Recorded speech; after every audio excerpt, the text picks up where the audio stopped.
Mesdames et messieurs, bonsoir. Bienvenue à votre émission Sur la Brèche.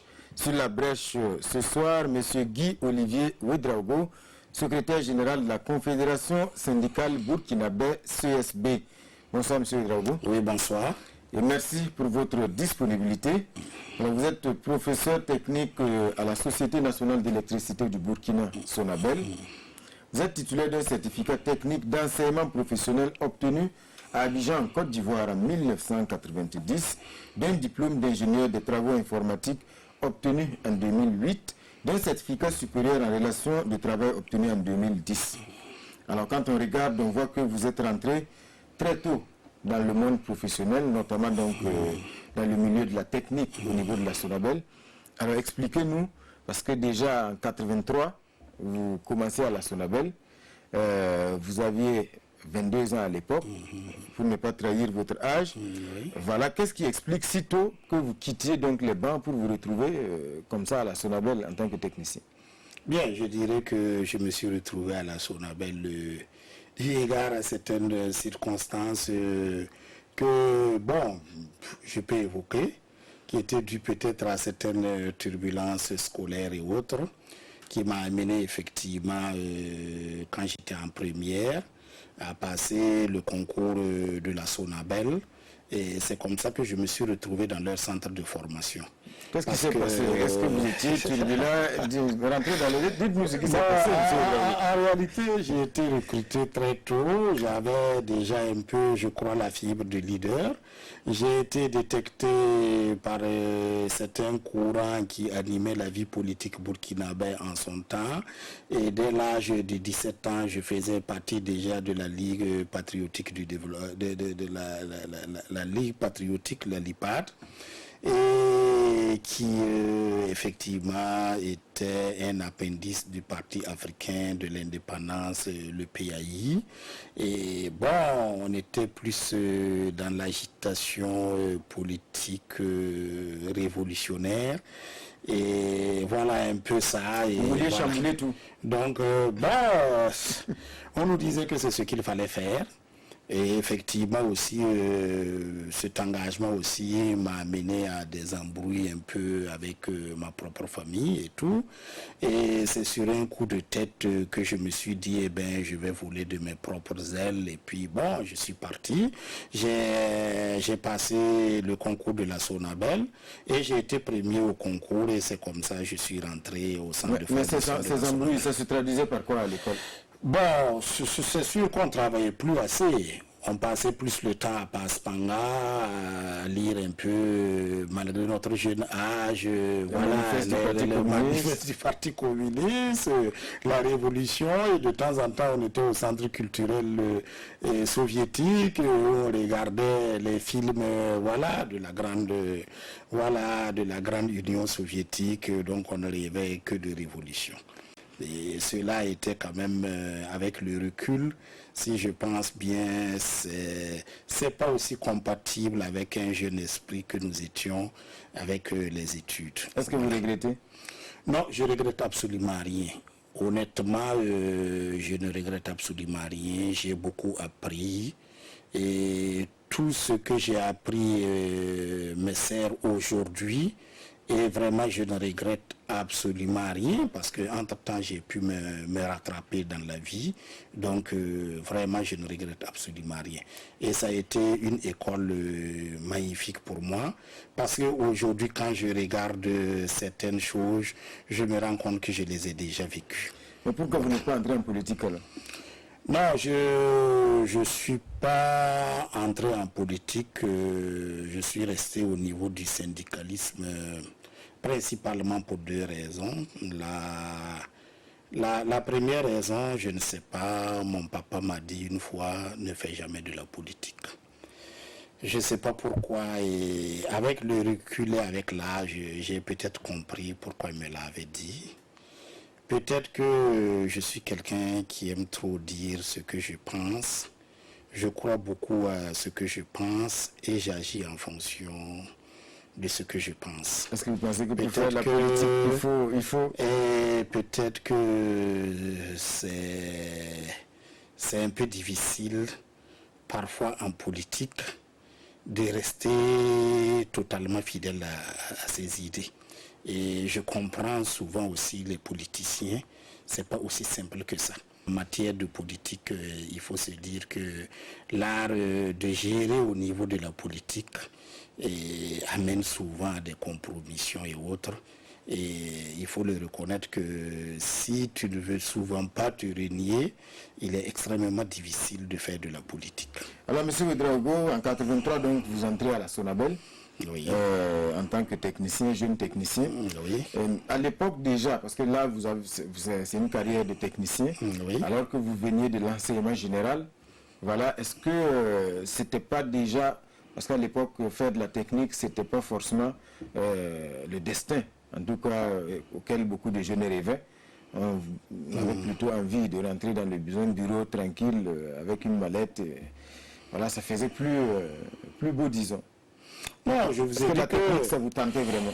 Non, je suis allé sur un coup de tête.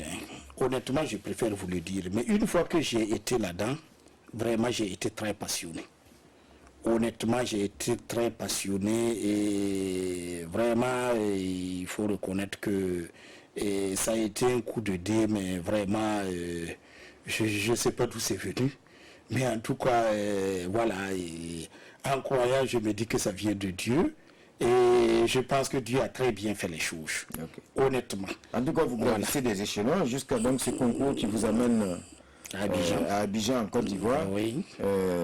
En tout cas, pour parfaire votre formation. Oui. Voilà, à l'époque, voilà, en quoi consistait votre travail, dites-nous. Bon, à l'époque, quand je suis rentré à la Sonabel, j'étais agent de maintenance. Je m'occupais de la production. J'ai été d'abord affecté à Touga. Et après ça, on m'a promu chef d'équipe au niveau de Wayouya. Et c'est de là-bas que j'ai fait le concours. En réalité, notre travail, c'était surtout la maintenance des systèmes de production qui étaient composés de moteurs diesel et tout ce qui était électricité, système électrique accompagnant effectivement les moteurs diesel pour pouvoir produire, distribuer l'énergie et autres. Donc, c'était surtout la maintenance. Et la maintenance préventive, la maintenance curative, on s'occupait de ça. Et c'était bien, puisque c'est une société d'État, c'est sûr que c'était mieux payé que les fonctionnaires ordinaires, disons. Bon, vous savez, à l'époque, on ne se posait pas ce genre de questions. Aussi mystérieux que cela puisse paraître, et on était plus passionnés par ce que nous faisions. Ça, c'est réel, on ne se comparait pas à d'autres. C'est vrai qu'on côtoyait des fonctionnaires, tout et autres, mais vraiment, on n'avait pas voilà, de se comparer aux autres, tout. Chacun faisait son travail de son côté, voilà. Et puis, voilà, on se retrouvait le soir pour jouer au football. Parfois, le week-end, on se retrouvait pour jouer aux cartes et tout. Mais on se préoccupait tellement de savoir qui était qui, combien gagnait l'autre, tout. On ne se préoccupait pas trop, honnêtement. Et à l'époque, l'électricité, c'était pour, entre griffes, c'était pour les privilégiés, disons. Bon, il faut se dire que nous sommes rentrés au moment où il y avait quand même un effort au niveau du pays. On venait d'électrifier pratiquement certains grands centres. Voilà, quand je parle de Touga, à l'époque, il y avait Wayouya, Kaya et autres qui venaient d'avoir de l'électricité, qu'on appelait communément le projet danois. Donc, nous sommes rentrés au moment où, effectivement, la politique était d'extendre l'électricité, d'amener l'électricité au niveau des populations. C'était surtout, voilà, cette préoccupation. Alors, M. Ouedraogo, on va évoquer la question même de la promotion de l'enseignement technique au Burkina. Vous êtes un technicien aujourd'hui, vous êtes un formateur au niveau de la Sonabel. Alors qu'au Burkina, on a eu l'impression pendant longtemps que l'enseignement technique a été quelque peu oublié. Et même que ceux qui s'y engageaient n'étaient pas forcément bien vus. On a l'impression que c'est quand ça n'allait pas trop dans l'enseignement général qu'on y atterrissait. Est-ce que cette vision-là n'a pas été un handicap pour notre pays? Bon, je crois qu'il faut rebondir plus loin que ça. Ça a été un handicap au niveau de la majorité des pays francophones. Parce que comment la colonisation française s'y est prise pour que nous soyons dans cet état par rapport à la colonisation anglaise, il faut beaucoup se poser des questions. Mais c'était un retard constaté au niveau des francophones par rapport aux anglophones. Mais comme je l'ai dit, c'est dommage, parce que c'est de par là, effectivement, qu'on amorce le développement. On a beau développer théoriquement toutes les idées, les façons de construire des sociétés, de tout ce qui s'ensuit, il faut se dire que, comme je l'ai toujours dit, le tigre ne prône pas sa tigritude, il bondit. Quel que soit le système que vous allez revoir, capitaliste, socialiste, tout ce qui s'ensuit en Europe, il faut se dire que c'est l'industrialisation qui a propulsé l'Europe au rang, effectivement, voilà, les pays des Blancs en général, si on veut le dire, c'est ce qui les a amenés à dominer le monde. C'est la technique, c'est la maîtrise de la technique qui les a amenés à dominer le monde, quel que soit le système qu'ils ont réfléchi. Et on voit aujourd'hui la Chine, elle s'impose par sa maîtrise technologique des choses. Est-ce que vous pensez que dès l'origine, c'était une volonté du colon peut-être de nous maintenir dans une certaine situation? Bon, je ne sais pas le pourquoi, mais les Français aussi, vous m'excusez, ne sont pas aussi brillants sur ce plan. Quand vous prenez les Allemands, ils sont extrêmement efficaces et sur le plan technologique. Et aussi, il faut reconnaître que les Anglais, avec James Watt, qui a créé la machine à vapeur, avaient été pratiquement ceux qui ont été les premiers dans l'industrialisation et autres. Donc, l'un dans l'autre, je dirais que la France a donné au monde la Déclaration universelle des droits de l'homme, et l'Angleterre a donné au monde la machine à vapeur, la révolution à travers James Watt. Donc, dès le départ, vous pouvez tirer un peu les conclusions. Alors, M. Ouédraogo, aujourd'hui, comme vous l'avez dit, il est clair qu'on ne peut se développer sans, en tout cas, des techniciens très bien formés. Est-ce que vous pensez aujourd'hui que la prise de conscience est générale et qu'aujourd'hui, véritablement, la vision est véritablement de faire de la technique donc une priorité au Burkina? Bon, je pense que la volonté y est. Ça commence à se manifester. Bon, on crée des centres de formation, on crée des lycées professionnels, on crée des lycées techniques et autres.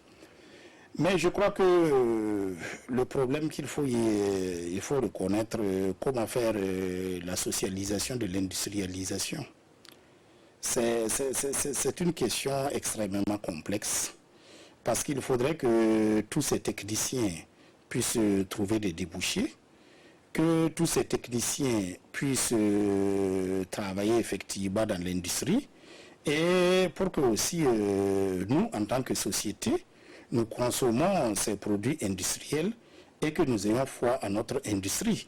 Que l'industrie nous apporte quelque chose. C'est justement ça la question. Est-ce qu'aujourd'hui, on ne met pas un peu la charrue avant le bœuf parce que bon, c'est le serpent qui se mord la queue, parce que s'il y a beaucoup de jeunes qui se forment aujourd'hui dans des domaines techniques et qu'à la sortie, ils doivent se résoudre peut-être à revenir donner des cours, est-ce que ce n'est pas un problème?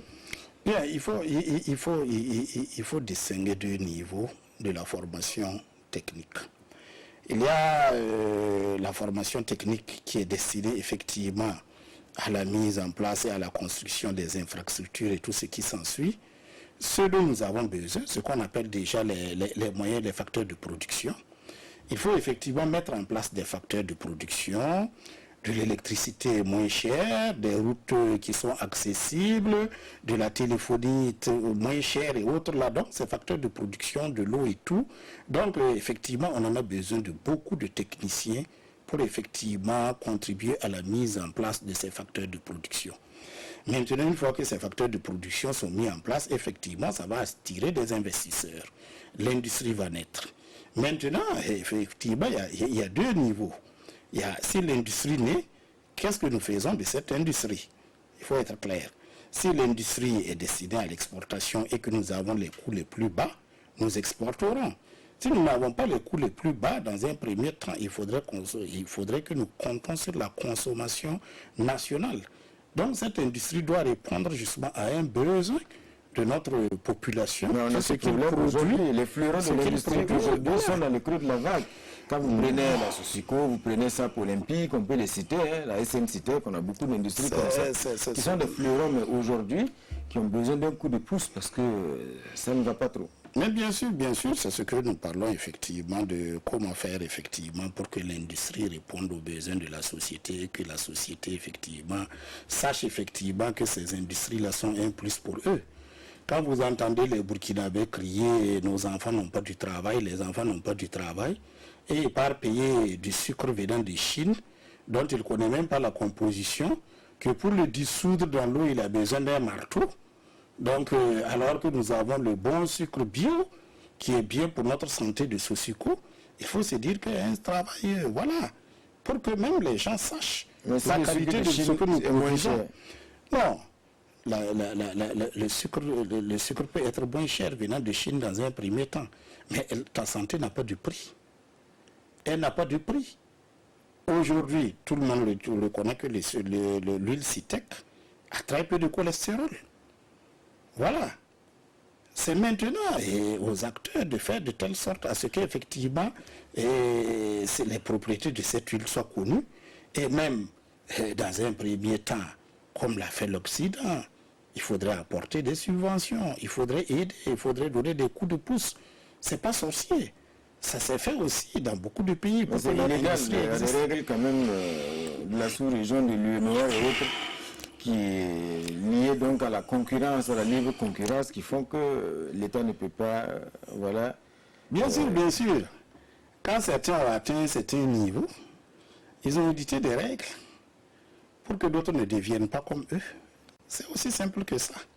Ces règles sont connues. Mais est-ce qu'eux se sont développés par ces règles? Ils ont eu tout le temps, voilà, de protéger leur économie, d'éduquer leur population. Aujourd'hui encore, en France, vous arrivez en France, un fleuron en train de s'écrouler, on met de l'argent. Vous avez vu comment on a sauvé l'industrie automobile aux États-Unis et autres. On y met de l'argent. Voilà. Et vous allez en France, un Français, quand il veut payer une voiture, hein, il est plutôt tenté à prendre les marques françaises. Hein. C'est connu. Mais cette culture ne s'est pas faite du jour au lendemain. Voilà, c'est vrai. Bon, on nous a fait adopter des règles qui aujourd'hui sont très problématiques. Mais je ne désespère pas que petit à petit, voilà, on comprendra à travers l'intégration, à travers pas mal de choses, pour faire des pôles très puissants. Et avec ces pôles, nous allons essayer quand même de casser certaines chaînes, sinon on ne s'en sortira pas. Alors, on va évoquer à présent votre engagement. Oui. Vous êtes aujourd'hui, comme je l'ai dit, secrétaire général de la Confédération syndicale burkinabé, CSB. Vous avez expliqué un peu l'origine de cet engagement. Parce que depuis la Ligue patriotique de développement, la LIPAT. Voilà, exactement. Oui. Mais après donc ces déboires, vous auriez pu vous ranger tranquillement.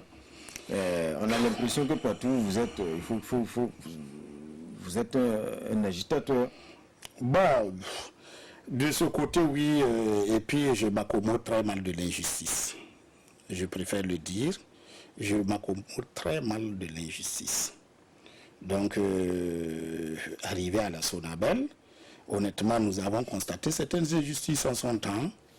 Voilà, et ces injustices ont fondé effectivement mon engagement syndical. Et mon engagement syndical s'est fait aussi dans un syndicat qui, à l'époque aussi, avait des accointances avec le PAI, qui est la Confédération syndicale de burkinabé, dont son représentant à la Sonabel était le syndicat des techniciens ouvriers voltaïques en son temps, devenu burkinabé. Vous n'aviez pas de crainte parce que quand même votre engagement venait de vous valoir des déboires qui jusqu'à vous obliger sur un coup de tête à faire ce concours pour entrer à la Sonabel. Est-ce que c'était pas plus sage à l'époque de se tenir à carreau quand on sait que même au niveau de la famille cet engagement posait problème? Non, je suis né comme ça, je m'accommode mal de l'injustice et quand je vois certaines injustices, j'ai tendance à m'engager pour corriger les choses et autres. Et mon engagement très jeune, à 17 ans, est venu effectivement de ce que j'ai en moi et qui est vraiment de lutter toujours contre l'injustice. Je vais vous raconter une anecdote qui m'a amené à vraiment m'engager dans le courant révolutionnaire et autres. Et j'étais chez un tuteur, et c'est à Paspanga, je reconnais toujours la cour dans laquelle j'étais. Et puis, c'était une année où il n'avait pas très bien plu, il y avait la famine et tout.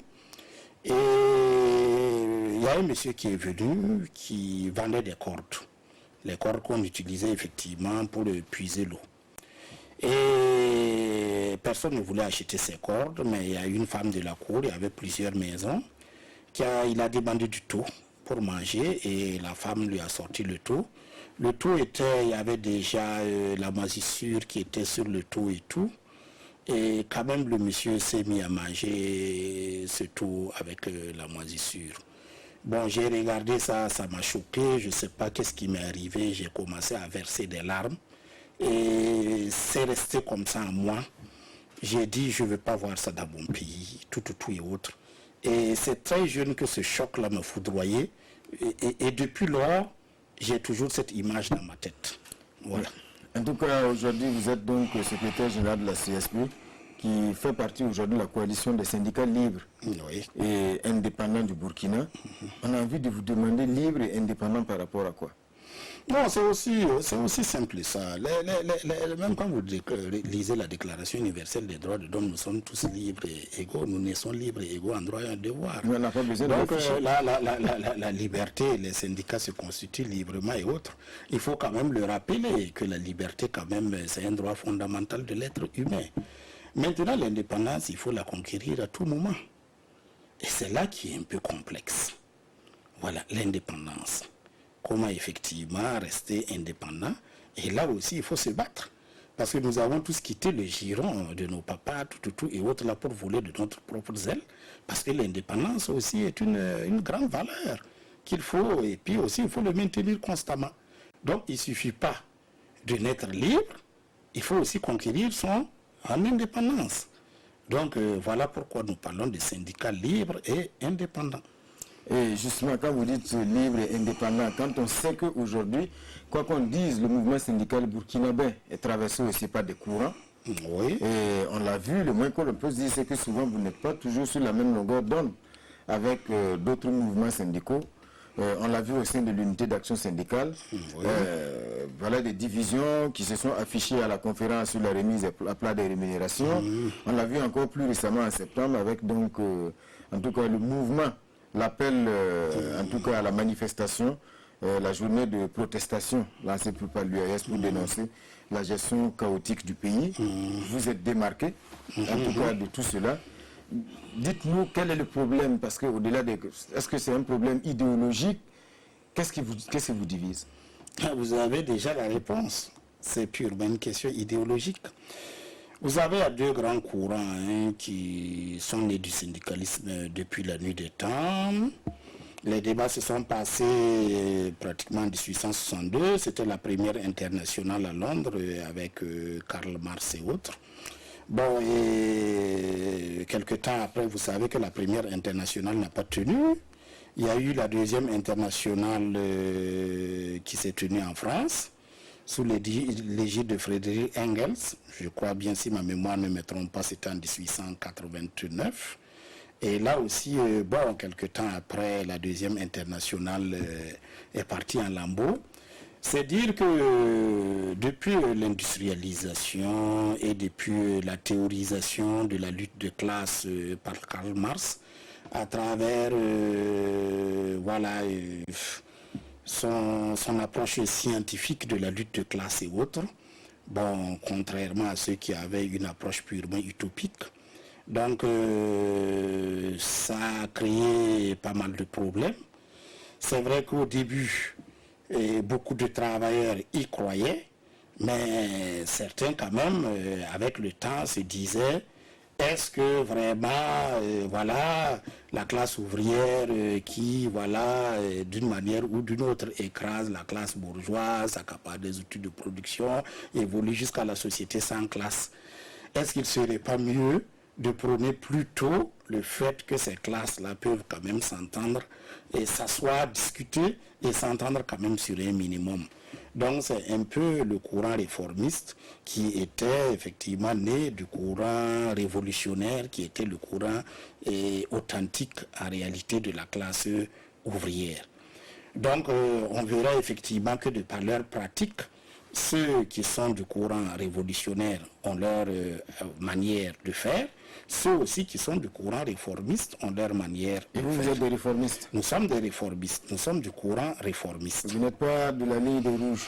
Non, bon, la ligne des rouges, ça ce sont des couleurs. Mais en réalité, qu'est-ce qui différencie ces deux courants? Il n'y a pas grand-chose.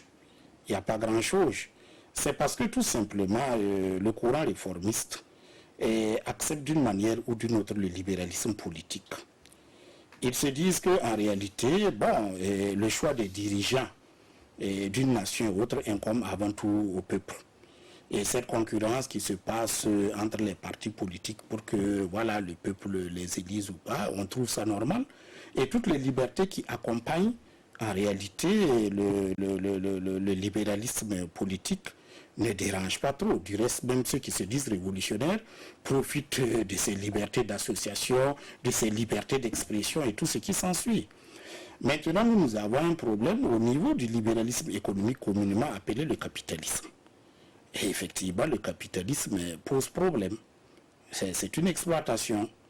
Et il faut la réformer. Il faut la réformer et il faut la réformer. Et notre base, c'est la protection sociale et autres. Bon, contrairement aux révolutionnaires qui souvent n'acceptent pas le côté même du libéralisme politique, mais veulent... Donc on estime que le combat des rouges, c'est plus contre le système que pour l'amélioration des conditions de vie. Mais c'est normal, parce qu'en réalité, nous l'avons été. La Confédération syndicale voltaïque en son temps a été une confédération qui pratiquait le syndicalisme révolutionnaire. C'est normal, je vous ai dit l'approche révolutionnaire, ce que c'est. En réalité, on ne s'accommode pas du système du libéralisme politique. On appelle plus à une révolution. Voilà. Donc, c'est pratiquement On a normal. vu toutes ces divisions donc, qui qui ont été affichées à ces occasions majeures dont j'ai parlé. Aujourd'hui, quels sont les rapports de Guy-Olivier Ouedraogo, par exemple, avec Mbassol Mabassi? Non, il n'y a pas de... Pour moi, il n'y a aucun problème. Chacun se comprend. Quand nous nous disons que nous allons à la conférence, c'est aussi simple que ça. Ça répond à certaines de nos valeurs. Voilà. Nous luttons contre l'injustice sociale et entre autres, l'iniquité salariale est une injustice sociale. Est-ce que vous avez regardé aujourd'hui le ratio entre le salaire le moins élevé et le salaire le plus élevé au Burkina Faso? Il est de 3 fois, parfois un peu plus, de ce qui se passe en Europe. Mais cette iniquité salariale, est-ce qu'elle est viable? Elle n'est pas viable. Mais il faut trouver des moyens pour réformer le système en douceur, pour que chacun gagne son compte, pour qu'on puisse établir les choses, rétablir les choses. Aujourd'hui, est-ce sans que pour autant tout casser. vous croyez encore en cette initiative de la remise à plat des salaires? Est-ce que vous y croyez encore? Mais vous savez, nous sommes vraiment très rassurés que tôt ou tard cela se fera. La preuve, si vous suivez les conclusions du dialogue politique, lisez les conclusions. Tous les partis politiques, sans exception, appellent à revenir sur le système de rémunération que nous avons revu. Une des conférences de presse de l'opposition, ils en ont parlé. La majorité, tout récemment, qui s'est réunie à Bobo face au Premier ministre, qu'est-ce qu'ils ont dit? Chacun a suivi.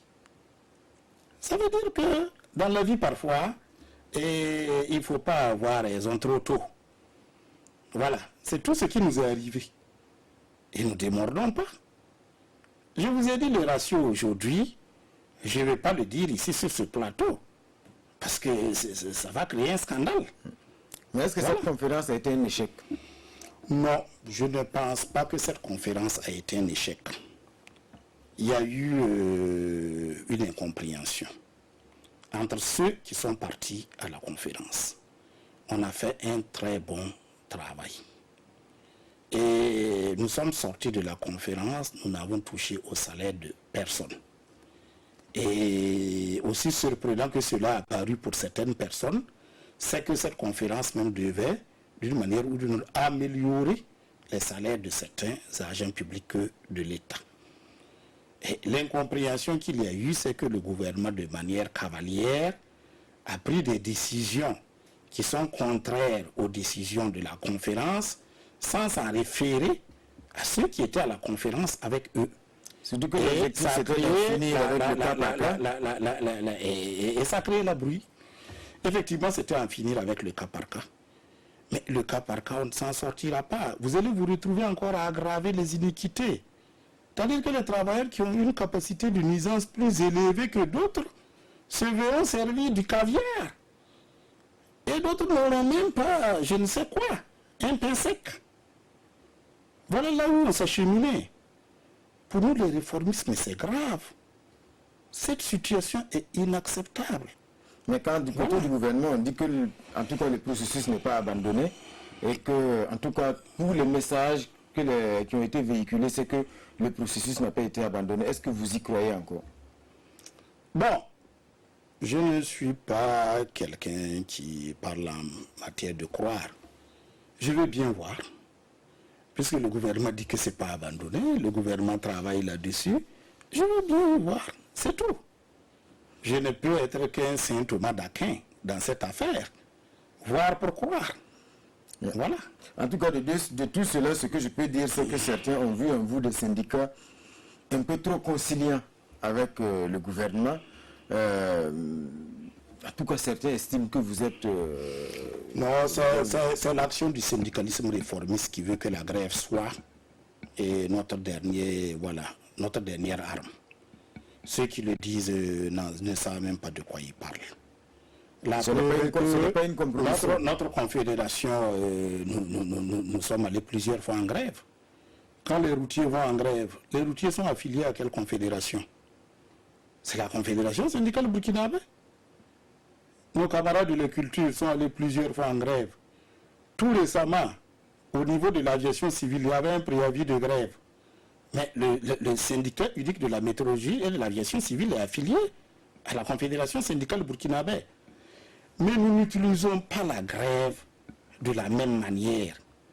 C'est une arme de dernière vraiment chose. Ce n'est pas, de la compromission. Voilà, par contre, et dans certaines idéologies, il est conseillé d'utiliser effectivement la grève générale, surtout pour atteindre certaines fins. Donc, c'est une question d'approche. Nous négocions quand c'est possible, et effectivement aussi, quand c'est pas possible, on se bat. C'est notre slogan, négocier quand c'est possible, se battre quand c'est nécessaire. Monsieur Ouédraogo, il y a eu donc cette semaine la suspension du mot d'ordre de grève des syndicats de la santé suite à l'intervention du médiateur. Et cela après près de 6 mois d'un mouvement qui a perturbé le secteur de la santé avec des conséquences vraiment néfastes. Déjà cette levée du mot d'ordre, comment cette suspension, disons, comment vous l'appréciez? On ne peut que saluer quand il y a des accords, quand le dialogue aboutit et qu'on arrive effectivement à faire la paix des braves. Parce qu'effectivement, suspendre ne veut pas dire qu'on arrête les négociations.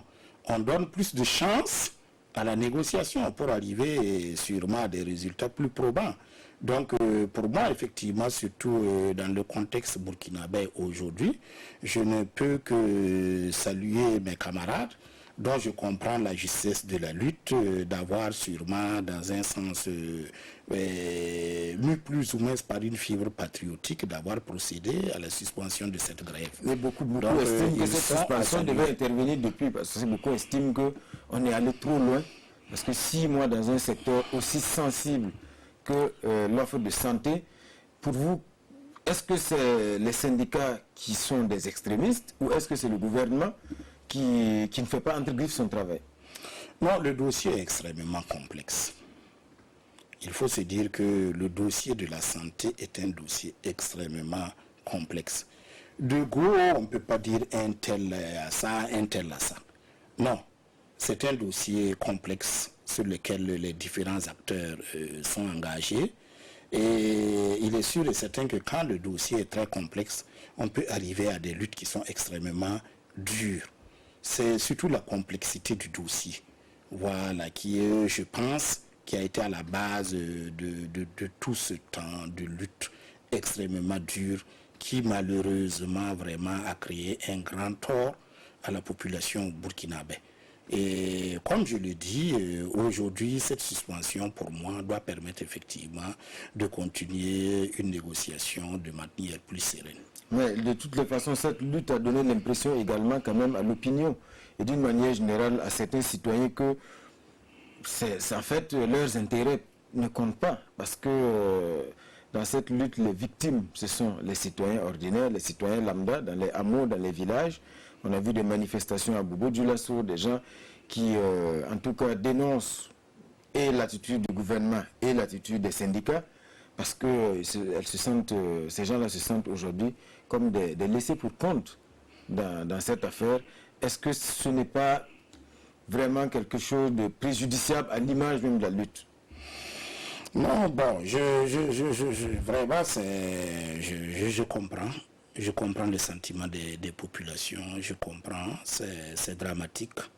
Quand effectivement cela arrive au niveau du secteur de la santé, où des vies sont en jeu. Mais je pense quand même que nos camarades, d'une manière ou d'une autre, assuraient quand même un service essentiel. Voilà, c'était pas quand même totalement... Voilà, ils essayaient quand même d'une manière d'assurer certains services, c'est d'autres qui n'assuraient pas. Bon, donc, parce que c'est un secteur très sensible et c'est ce qu'on appelle les services essentiels. Même quand vous êtes en mouvement, il faut effectivement assurer un service minimum pour permettre aux choses de pouvoir fonctionner. C'est vrai que la santé parfois ne s'accommode pas de services minimum, mais c'est aussi un des axes que nous avons exploré lors de la conférence dont les gens ne parlent pas. Parce que pourquoi dans les autres pays, personne ne se pose la question, ceux qui nous ont amené le syndicalisme, ceux qui nous ont amené la fonction publique et autres, vous ne voyez pas tout le temps les fonctionnaires en grève pour réclamer des augmentations de salaire, de ceci, cela. La France même qui bat les records des grèves, souvent quand ils descendent, c'est surtout leurs conditions de travail. Ce n'est pas les conditions de rémunération. Parce que là-bas, il y a des calculs savants qui ont été faits et qui permettent effectivement d'améliorer les conditions de vie des agents publics de l'État en fonction de l'inflation et en fonction effectivement de la croissance économique. Parce qu'une nation ne peut pas donner, une nation ne peut pas donner plus que ce qu'elle produit. Pourquoi depuis la nuit des temps, nos gouvernants n'ont pas exploré cette façon de faire, de travailler effectivement avec les syndicats, pour s'entendre sur des coefficients et tout ce qui s'ensuit qui nous permettent effectivement de sortir de ce système de cas par cas où c'est ceux qui ont les capacités de nuisance les plus élevées qui seront les mieux servis. Voilà. Donc il est facile parfois de dire oui, les syndicats c'est ceci, cela, mais on peut poser aussi cette question au gouvernement. Pourquoi depuis les programmes de modernisation de l'administration et tout ce qui s'ensuit, personne n'y a pensé? Ok. Toujours est-il que depuis, en tout cas, un certain temps, depuis le début pratiquement, 2015 jusqu'à maintenant, 2016 jusqu'à maintenant, en tout cas selon les statistiques, on a eu des périodes aussi agitées sur le front social. Qu'est-ce qui explique selon vous tout cela? Dans le cas de la majorité, par exemple, certains y voient des visées même politiques. Non, je ne crois pas. J'ai toujours rejeté cette idée de visée politique. C'est l'inéquité salariale qui a été d'une manière ou d'une autre renforcée par le fait effectivement que, voilà, il faut appeler un chat et le chat, le corps de la magistrature a eu une amélioration substantielle de ses conditions de vie.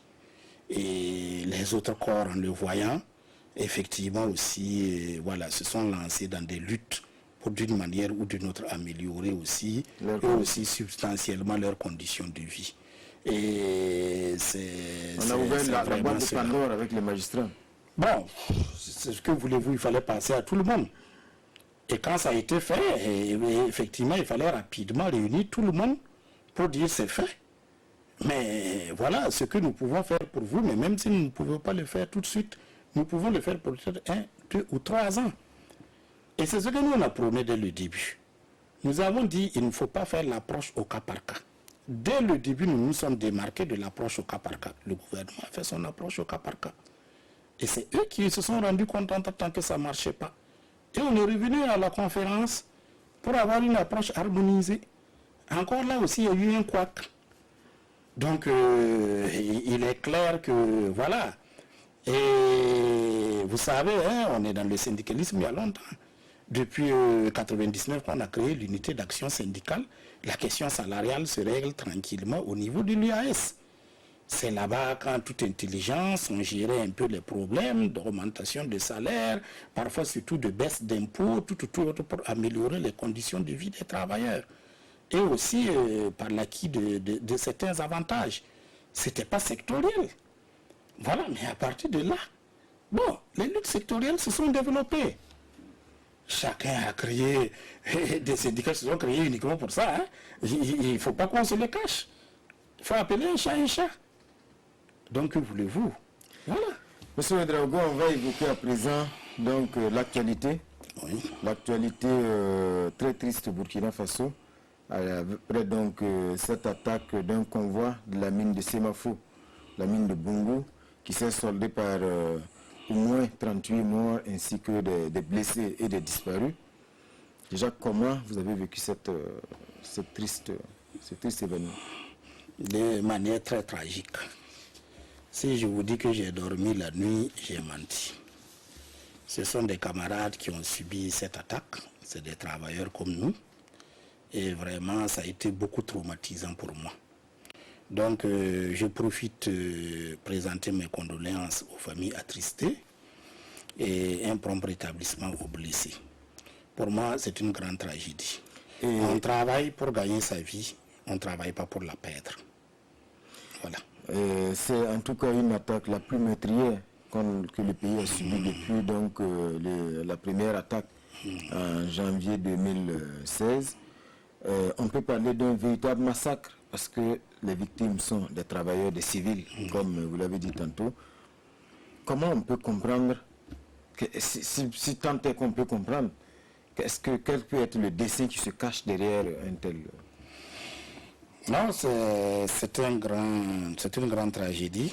Et connaissant le cynisme et la barbarie dont fait preuve le terrorisme dans tous les pays du monde, parce que quand on voit des gens jeter des avions sur des tours et autres pour créer des milliers de morts, c'est la même logique. Hein.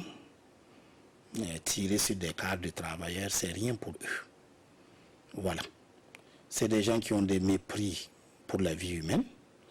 Ce sont des gens qui ont un mépris pour notre organisation sociale. Ce sont des gens qui ont du mépris même pour Dieu dont ils invoquent pour pouvoir effectivement perpétrer ces actes barbares et vraiment inqualifiables. Donc, c'est de la destruction de notre pays qu'il s'agit. Et on ne peut pas ajouter autre chose. Il n'y a aucune cause qui peut... Justifier un tel comportement, non. Rien ne peut justifier cette barbarie. Rien, absolument rien. Voilà. Alors, M. Ouédraogo, on a vu donc, le président donc, qui s'est exprimé également, qui a eu une adresse à la nation et qui appelle une fois de plus à l'union sacrée. C'est un appel, en tout cas, qu'il a renouvelé pratiquement dans toutes ses adresses. Ces derniers mois, ces dernières années, il y a toujours cet appel à l'unité des Burkinabés, des fils et des filles du Burkina. Aujourd'hui, est-ce que vous pensez que les gens ont compris l'impérieuse nécessité justement de cette union? On dit que ce que vous n'apprenez pas par la sagesse, vous allez l'apprendre par la souffrance. Peut-être que le président est présentement de mieux en mieux compris. C'est ce qu'on dit toujours. Voilà. Et aujourd'hui, dès le début, il fallait le savoir.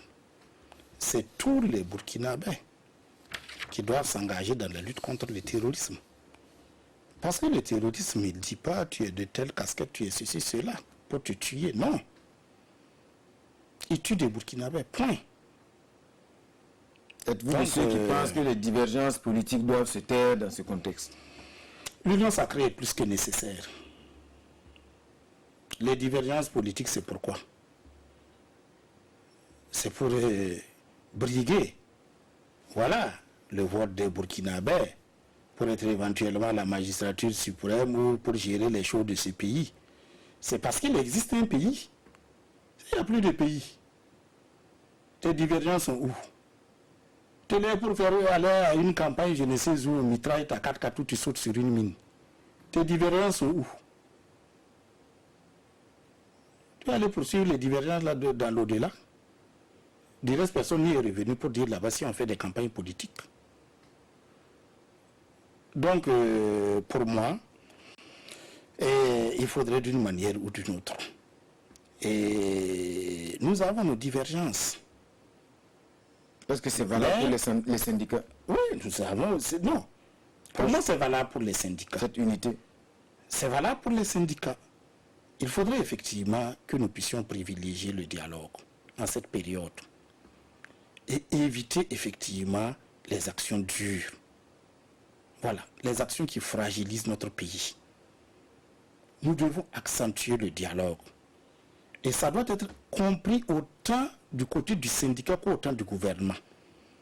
Accentuer ce dialogue veut dire régler nos problèmes sans pour autant avoir recours à certaines pratiques. Et le gouvernement aussi doit nous aider dans ça. Il ne faut pas que le gouvernement profite de ça aussi pour faire la sourde oreille. C'est en ça effectivement qu'on sentira que l'union sacrée là est une réalité. Voilà. Et en tout cas, jusqu'à demain, je pense que cette union sacrée est plus que nécessaire. Et ça a été une des recommandations du panel que nous avons tenu. Et le 16 octobre, voilà, il y a 2 semaines de ça. On va y revenir. Dans le message du président également, il y a quand même, en tout cas, ce recrutement annoncé de volontaires dans les zones menacées. Voilà pour, en tout cas, appuyer la lutte contre l'expansion justement de ces terroristes-là. Qu'est-ce que vous pensez de cette initiative? Elle se justifie. Elle se justifie par le fait, même sur le plan militaire, qu'il faut augmenter la dissuasion. La dissuasion est très nécessaire sur le plan militaire. Et cet appel à des volontaires va augmenter d'un cran notre puissance de dissuasion. C'est extrêmement nécessaire. Deuxièmement, je ne suis pas un expert militaire, mais regardez les pays qui sont tout le temps confrontés au terrorisme, comme Israël. C'est le pays où il y a le plus de réservistes et autres. Et pour peu qu'ils soient en guerre, ils font appel à leurs réservistes. Et toute la population israélienne d'ailleurs a été formée pour avoir des réflexes purement militaires pour protéger leur nation. Il faut qu'on s'organise parce qu'on revient de loin.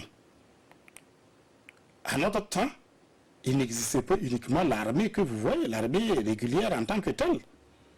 Nous, à 20 ans, on nous envoyait au GIFAR de Bobo pour faire la formation. On appelait ça le contingent spécial. Et nous étions des réservistes. Le service national de développement. Voilà, qui est devenu le service national de développement. Et c'était des réservistes. Quand il y a un coup dur, l'armée régulière est là, mais les réservistes sont en second plan pour protéger effectivement aussi les côtés hautes de l'armée régulière qui se bat en dans tête. le cas de notre pays, beaucoup estiment déjà que ce n'est pas une initiative sans risque. Parce que sur le terrain, on a déjà des conflits communautaires également qui sont là malheureusement. Et est-ce que des gens ne peuvent pas profiter également de cela pour régler des comptes, auquel cas on se retrouverait dans une situation encore plus difficile? Personnellement, nous avons parlé de conscription. La conscription permet à des volontaires de venir dans l'armée, de se soumettre à la discipline de l'armée, de se former, d'être encadrés et d'agir effectivement sous l'œil vigilant des officiers et autres de l'armée.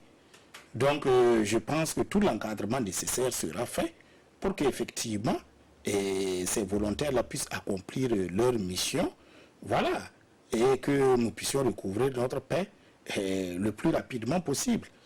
Il est inacceptable que de laisser 2 à 3 personnes sur une moto, venir tirer dans un marché sur des gens comme ça, les tuer comme des lapins et puis repartir.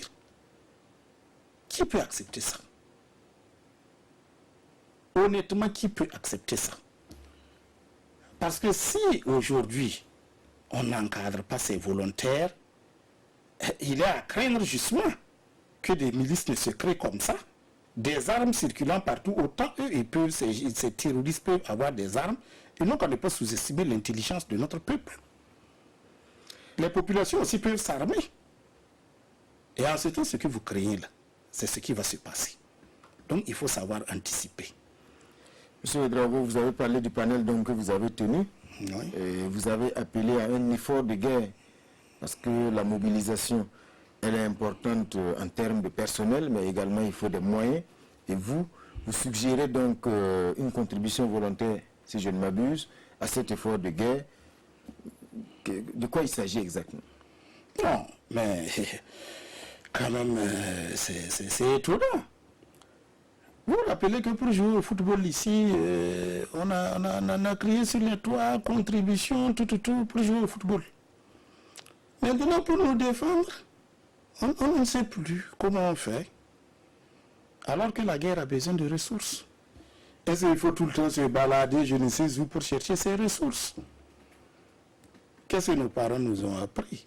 Ou qu'est-ce que tous les peuples du monde savent?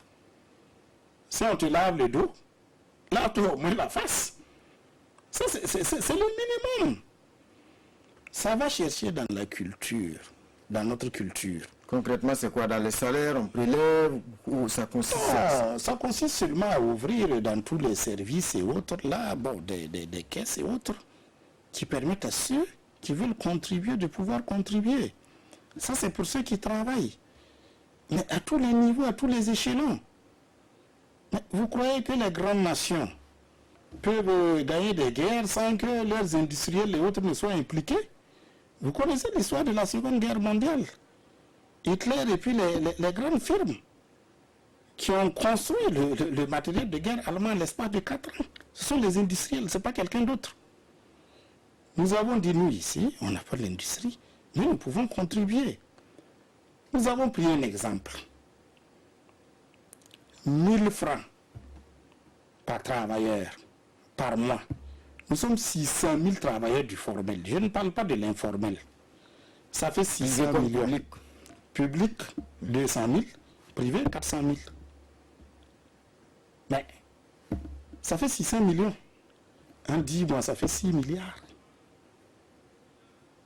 C'est quand même pas peu. Ces volontaires, il faudrait les habiller, il faudrait les former, il faudrait les doter d'armes. Et encore, j'ajoute, ce que notre culture, nos grands-parents nous ont dit, si tu dors sur la nappe d'autrui, tu dors à terre. Mais nous sommes dans une démocratie, dans un pays de liberté, on ne peut pas aller prélever l'argent. On n'a pas dit de prélever. Volontaire, ça veut dire que c'est toi qui donnes. Nous sommes dans un pays de liberté, mais ce que nous oublions beaucoup, c'est d'où nous venons. C'est ce que j'ai dit. L'unité que nous avons oubliée. Qu'est-ce que nos grands-parents nous ont dit? Nous oublions que vous consommez. Un seul doigt ne ramasse pas la farine. La solidarité. Ça, quand la pluie vous bat, ne vous battez pas.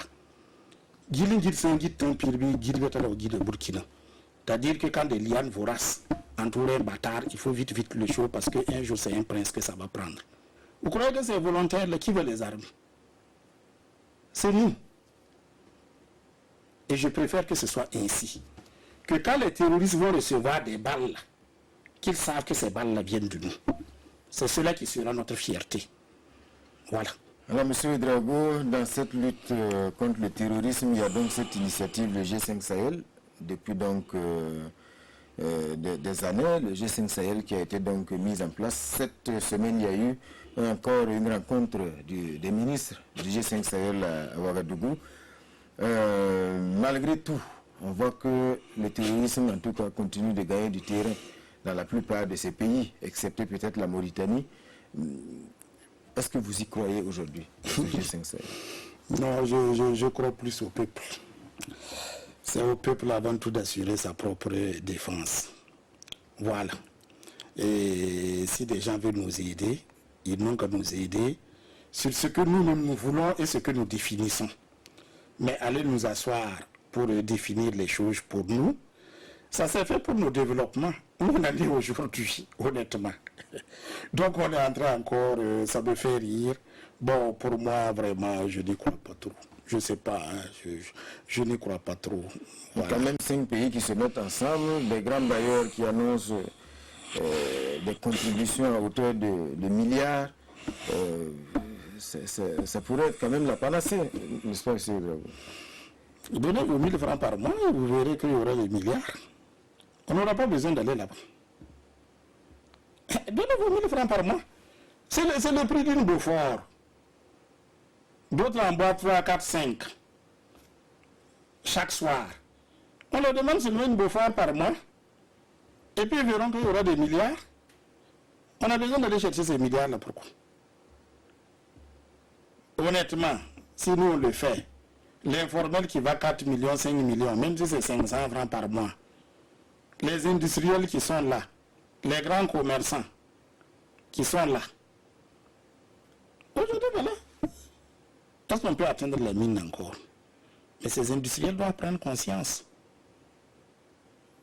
Mais ce n'est pas des milliards. Pour jouer au football, là, on a eu des milliards, non? Donc, jouer au football est plus important que sauver notre nation. Si je comprends bien. En tout cas, actuellement, ce qu'on a remarqué, c'est que la présence française également commence à être dénoncée.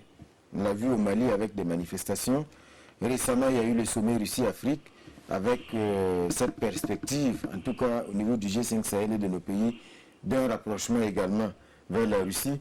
Est-ce qu'aujourd'hui, vous pensez que ça peut être un plus que de se tourner vers un pays comme la Russie? Bon, je ne sais pas, hein. Mais je crois que, bon, tout cela, s'approcher de ceci, s'approcher de cela, non. Et ceux qui disent la France dehors, tout autre là, je vais, voilà, je cite Aimé Césaire, hein, et dans le cadre du débat sur la négritude. Et il a bien dit, le tigre ne prône pas sa tigritude. Il bondit sur sa proie. Fin de citation. C'est pas là en train de dire, oui, le nègre a besoin de prouver ce qu'il est aux autres nations. Donc, c'est pas la peine d'être là, en train de dire, oui, la France a fait ceci, cela. Ce que la France nous apporte aujourd'hui, c'est une force de dissuasion. Nul était cette force de dissuasion, nous ne sommes pas sûrs que les djihadistes ne seront pas présentement à Ouara. Et cette force de dissuasion est principalement composée de leurs avions et autres. Voilà. Si vous ne voulez pas de la France, donnez-vous les moyens de mettre en place votre force de dissuasion. Et vous serez tranquille. Vous n'aurez même pas besoin de la Russie. Mais je termine par une anecdote. J'ai vu les jeunes la dernière fois à la Bourse du Travail, l'impérialisme américain, tout ce qui s'ensuit. Tout a été condamné. Et à la fin, bon, je suis sorti et j'ai marché. J'ai vu certains d'entre eux qui étaient une buvette à côté. Et ils buvaient du Coca-Cola. Il y a un qui m'a dit, j'espère que vous êtes venu me supporter. Je dis, oui, nous supporter. Je dis, oui, je suis venu vous supporter. Je vais vous payer du Coca-Cola. Mais ils ne se rendaient pas compte d'où vient le Coca-Cola. Le Coca-Cola, c'est une boisson américaine. C'est l'impérialisme américain qu'ils sont en train d'enrichir. Thomas Sankara disait que l'impérialisme était sur nos tables. Dans nos assiettes. Donc, c'est bien le slogan. Mais il faudrait qu'on travaille plus. Ce n'est pas les slogans, ce n'est pas les chansons. Non. Il est temps qu'on puisse bondir. C'est ce qui est important. Voilà. M. Ouedraogo, pour finir, on va parler de l'actualité hors de chez nous, notamment en Guinée, avec encore une grande manifestation dans les rues de Conakry pour dire non, en tout cas une modification de la Constitution qui ouvrirait la voie à un troisième mandat du professeur Alpha Condé. Quelle lecture vous faites de cette situation en Guinée? Non, pour moi, c'est purement l'attitude, une attitude de pyromanie. Pour celui qui observe la scène politique guinéenne, je crois que la Guinée n'avait pas besoin de cela encore. Ça, je le dis du fond du cœur.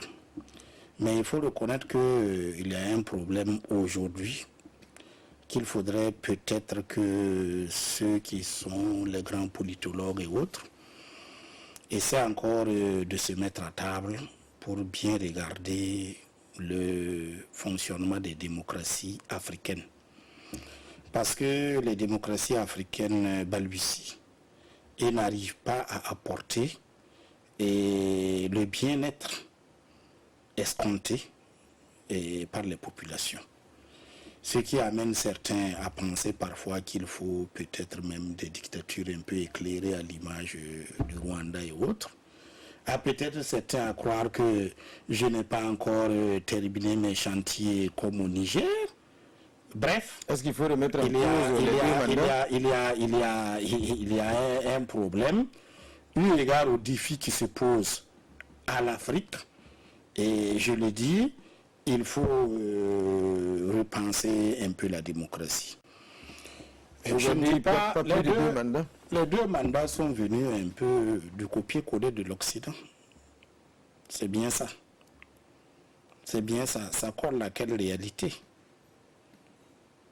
Les deux mandats ont commencé dans la démocratie américaine quand Delano Roosevelt est décédé lors de la Seconde Guerre mondiale. Voilà. Ça colle à quelle réalité? Mais c'est voilà, la constitution quand même. Oui, mais cette constitution colle à quelle réalité? Le peuple rwandais a accepté, bien que c'était dans la constitution, de garder Paul Kagame à la tête de leur pays. Pour autant qu'il faut blâmer le Rwanda. C'est ce que je dis. Mais il ne faut pas le faire contre le peuple. Il ne faut pas. Parce que les gens meurent dans la rue, dans les manifestations. J'ai bien dit que c'est une tragédie connaissant l'histoire. Tout ce qui s'est passé en Guinée et qui se passe. Vous voyez, pendant longtemps, ils n'ont même pas fait des élections municipales et tout. Les clivages politiques sont énormes. Et je dis que c'est le fait que la démocratie n'apporte pas le bien-être social dont les populations s'y attendent. Mais dans le cas précis de la Guinée, aujourd'hui, on est dans le cas précis de la Guinée, je le dis et je le répète, c'est de la pyromanie, le comportement du président actuel, Alpha Condé. Parce que le contexte politique guinéen, surchauffé comme il l'est, clanisé comme il l'est, parce que j'ai séjourné 2 fois en Guinée, tribalisé comme il est, ethnicisé comme il l'est, c'est de la pure pyromanie. Mais j'ouvre une parenthèse pour dire qu'il faudrait que les démocraties, les grands politologues réfléchissent et que la démocratie, avant tout en Afrique, puisse apporter le bien-être dont doivent s'attendre les populations. C'est extrêmement important. Pour vous, il doit renoncer? Il doit renoncer. Non, c'est pas la peine. La situation en Guinée doit renoncer. Non. Mais ça a été toujours ébaillé de mort. Est-ce qu'il y a eu un temps depuis qu'il est au pouvoir? Il y a toujours eu des manifestations, il y a toujours eu des morts. Oui ou non? Je dis bien clanisé, ethnicisé, tribalisé. Et que sais-je encore? Pour moi, vraiment, non. C'est de la pure pyromanie. Monsieur Drago, merci d'être passé sur le plateau de l'émission Sur la Brèche. Merci encore pour votre disponibilité. Voilà, mesdames et messieurs, un rappel, l'invité ce soir était donc M. Guy-Olivier Ouedraogo, secrétaire général de la Confédération syndicale burkinabé. Merci de nous avoir suivis à dimanche prochain pour un autre numéro de votre émission Sur la Brèche.